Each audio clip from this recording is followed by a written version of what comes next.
The state of Manipur in the northeast of India has been rocked by ethnic violence since May in a conflict marked by brutal murders and sexual crimes against women. The fighting is between the majority Meitei and minority Kuki communities, and it's left more than 200 dead. The state is deeply divided, and amid claims that the government has been slow to step in, civilians are taking matters into their own hands. This report by Yogita Limai contains some distressing details.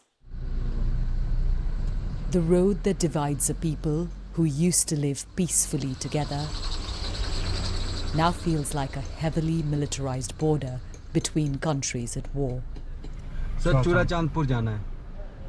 We crossed 7 checkpoints run by security forces, traveling between 2 communities in a single state, completely separated since ethnic violence in May.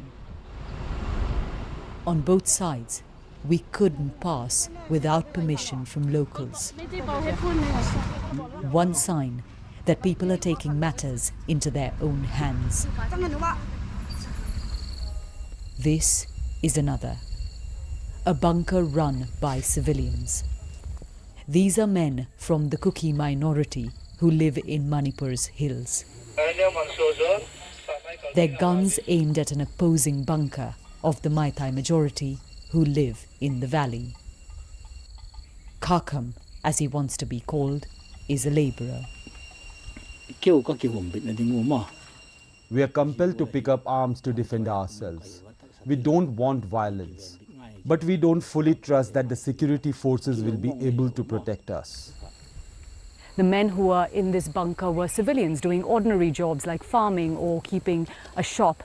Now the words that you hear are words that you hear during war. For example, this is being referred to as a front line. What's beyond this is being referred to as a buffer zone or no man's land. And it feels extremely tense. It feels like things could erupt very quickly, even with the slightest spark. The conflict that broke out 4 months ago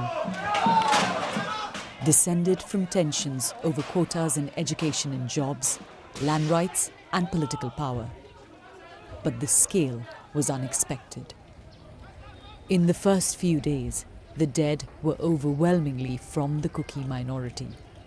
They still account for 2/3 of all casualties. The violence was savage. This video shows 2 Kuki women paraded naked. One of them allegedly gang raped by the same mob. Her father and brother killed. We spoke to her mother. The family can't be identified according to Indian laws on rape. My husband's arms were slashed with knives. My 19-year-old son was brutally beaten with rods. When I watched the video of what was done to my daughter, it made me want to die. Since the first wave of violence, the killings continue. Kumathik barely sleeps or eats since his son's death. This family's words almost unbearable to hear.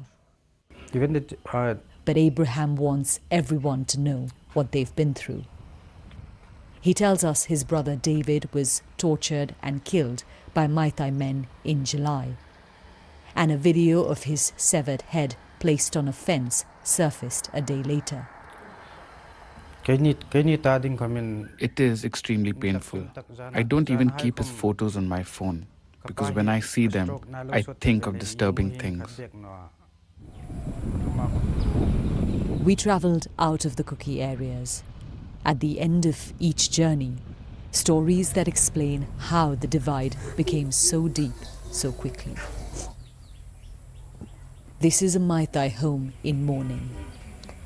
Silbia Sagulsem tells us her husband Naleba went missing near a Kuki area in July. A day later, this video emerged of him kneeling on the floor with a bloodied face. Another one shows him being shot dead. His family believes he was killed by Kuki men. These are his children. It's really hard for me to accept he's gone. My elder son keeps asking where he is. My husband was a good man. Tens of thousands are displaced in their own state, too afraid to return home. No dialogue yet between the two sides. People from both sides of the conflict are expecting Prime Minister Narendra Modi's national government to step in and resolve the crisis.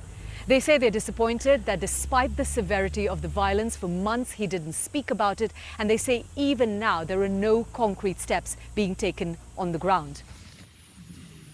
This is a Maitai bunker facing cookies in the hills. The number of armed civilians we've seen on both sides is striking. Most first held a weapon just a few months ago. The government says peace is returning. We found a conflict that continues to erupt. Yogita Lamai, BBC News, Manipur.